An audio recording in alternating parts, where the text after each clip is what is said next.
It's day 206 and you might be wondering what's going on. Well, I sorted everything out. I hit the reset button. I got rid of the sand. I threw away the support columns. I clipped away all of the dead leaves or dying unhealthy leaves. And here you can see vine number 1, it forks. Vine number 1 is actually really long. So you can see all these nodes and the long internodes in between. So, there's not that much healthy foliage left, but what is there is growing pretty fast and generating a lot more flowers. And in the middle here you have vine number 3. It's the shortest one, so I had to run it up just the shortest amount of distance. And basically if we trace here, we go on to vine 2, which is the second most robust one. And it doesn't have a branching yet, but it's pretty robust. It has a lot of foliage. Not as much as vine 1 if you add it all up.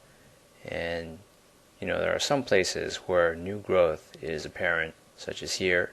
So at least 3 of these nodes here are exhibiting new growth, and that's a wonderful prospect. They'll just climb up the old vine with their tendrils and basically make it to the sun. After that happens, I can wrap them around the balcony rail. So here's another close-up from a different angle.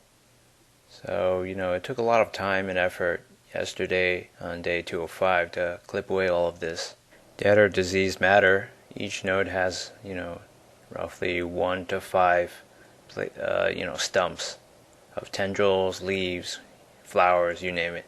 So this is vine number 3, and it's got a respectable amount of foliage left, healthy foliage. And this one just runs straight up. It's the smallest and thinnest vine, and the least developed. Maybe something could happen down there at that node.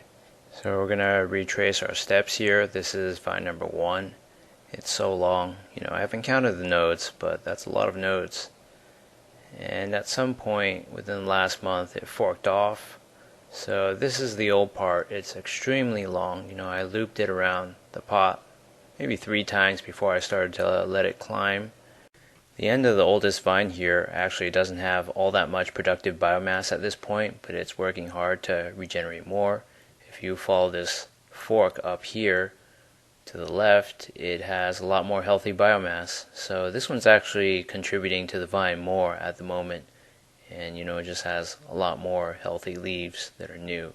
And here we have a more in focus look at the oldest vine tip. Here I'm just showing you a point at which it looks like there could be some new growth on vine 1, an offshoot.